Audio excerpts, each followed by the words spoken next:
A Look at Finance is underwritten by Janney Montgomery Scott, trusted advisors for generations.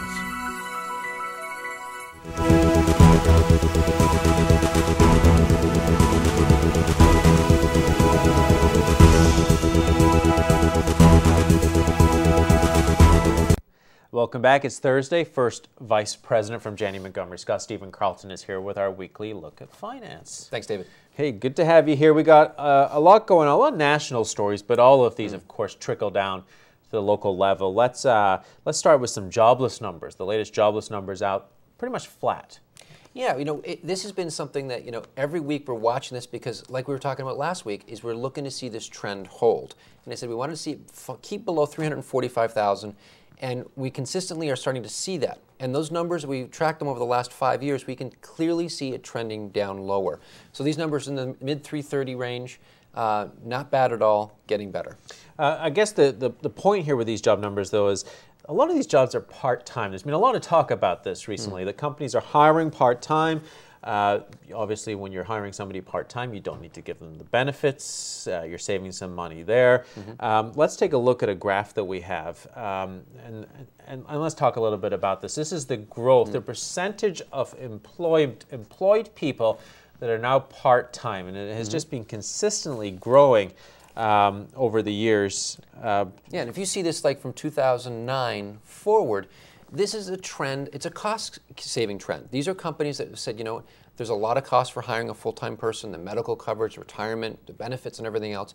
And so as a cost-saving measure, really the last 5 years, we've seen a huge percentage of new employed people getting hired as part-time employees. I guess according to these stats, full-time employment is actually now 5.17 million below the 2007 level. That's not that long a period of time that we've cut our full-time employment by that much, over 5 million people. Well, the way I look at it, in addition to that, is over these last 5 years, we've added over 10 million people to the employed status, people that are looking for employment. The country has grown. People have graduated from college. So those numbers back in 2007 that we're still behind on, it masks a little bit how much we're becoming dependent on part-time employment. It's not good for livable wages, which we've talked about the last couple of years. Quality of life for families. It makes things very difficult for low and middle class families. How much of a factor is the Affordable Health Care Act having on these jobs? Obviously, this has been a long-term trend, with the Affordable Care Act only being voted into law last year. But is that having an impact on people deciding, we want to have part-time employees rather than the full-time? There's no doubt that there's a cumulative effect. There's no doubt there's a lot of contributing factors, and I think there are many that are suggesting, from small business owners to larger employers, are saying this is just one more thing that makes it that much more difficult to hire somebody full-time. The incentive is not there for full-time. It's to say, let's hire 2 part-time workers and save some money doing it that way. All right, definitely some interesting developments on the job front. Let's head to McDonald's, who actually did an interesting story recently where they put on their website an affordable living calculator where you could figure out how much money you were making and how you could afford to pay your rent and your utility bills. And it turns out a lot of folks working at McDonald's can't cover that stuff. This is fascinating when you think about it, because this is one of those indicators. We talk about when numbers and sales go up in Walmart, it means that people aren't shopping at the other stores. They're going to Walmart to save money. People that start going out to dinner at McDonald's, they're doing that because they can't quite afford to go to the nicer restaurants. And so people make these cuts in their lifestyle to reflect that. And so McDonald's numbers were a little bit better in July. They're a little bit stronger. People were choosing to go out to eat at McDonald's. I think that restaurant chain has recognized that they have to be sensitive to the struggle, the challenges that the American people are having. And so they're thinking about what they put on their menu. They're thinking about putting things on the website to try to make families that are struggling, make it a little bit easier for them. All right, talking about McDonald's, despite that, July sales beat expectations. A couple things, we talked about the Walmart effect when we're prepping for this. Walmart, obviously, when the economy is tough, sales increase at Walmart, the same for McDonald's. Yeah, absolutely. These are companies that as the economy gets better, as stronger, as people have more and more confidence, they're less hesitant to go out to a nicer restaurant to celebrate. They're less hesitant to go out to the grocery store and spend a little bit more at healthy foods or one of those types of stores, a little bit of a premium. When things are tight, they'll cut corners, and that's the place they'll go. monopoly a big factor for them in their sales. Obviously, when times are tough, people want to win something. Yeah. Some fries and maybe win a big screen TV or something. Well, think about the lotteries, the numbers that we're seeing in the New York lottery. I mean, people are doing these things because they can't see a lot of easy solutions. And so these little things on the side that, their fingers are crossed, maybe I'll get lucky. It's indicative of a lot of families that are doing, little things to see if they can get lucky. I guess the good news here is wraps also help with that boost in profits. So perhaps folks are eating a little healthier at McDonald's. I'm not sure how healthy their wraps are. They definitely have made a huge change. I mean, they're recognizing the demographic shift. They're recognizing different nationalities that are now eating at McDonald's, and the menu has, without doubt, has gotten a lot healthier than what it was 5-10 years ago. All right, let's go on to housing first. I don't have anything. You said different nationalities at McDonald's. I'm thinking wraps. Not really that ethnic. Well, here's how I think about wraps. I think about the Spanish community coming in and stuff like that. The typical hamburger and fries on the menu that was there for 20, 30, 40 years. Yeah. They're recognizing that to include some of those other things like the Cajun chicken and all these other things. So there is a leaning more that way. The McRib. Yes. All right. We've been talking about housing numbers for a while.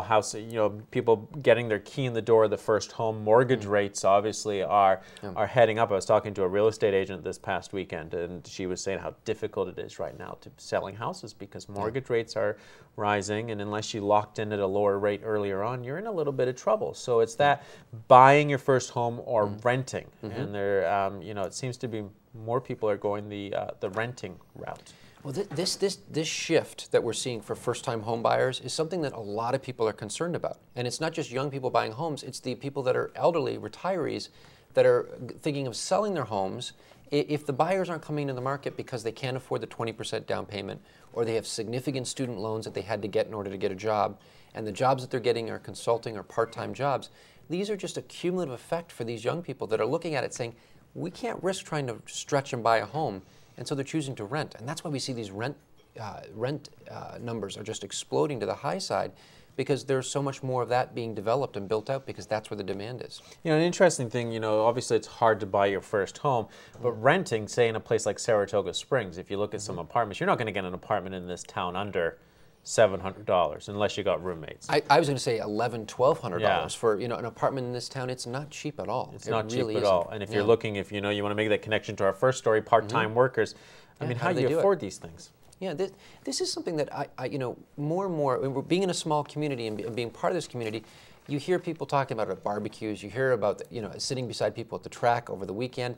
There's a lot of families. There's a lot of young people with kids that's what they're thinking about, and they don't see any easy solutions. And they, you hear parents talking about how much harder it is for their kids to be able to move out and do these things. So there's a lot of people really concerned about this. This isn't just a local story; it's a national theme that I think is going to play out for years. All right, final story of the day. We recently, Monday, we covered the ribbon cutting at the long-anticipated North Star Books. It's now open. I guess we had Borders in downtown Saratoga. Big company, couldn't even make it succeed. I wonder how it's going to fare for this new local company.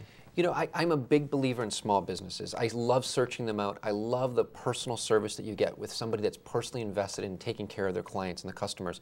When Barnes & Noble's, these big box stores first started, they had local artists come in and read from their books. They'd had musicians come in, and it had a much more personal feel. As they got bigger and more developed, they became much less personal.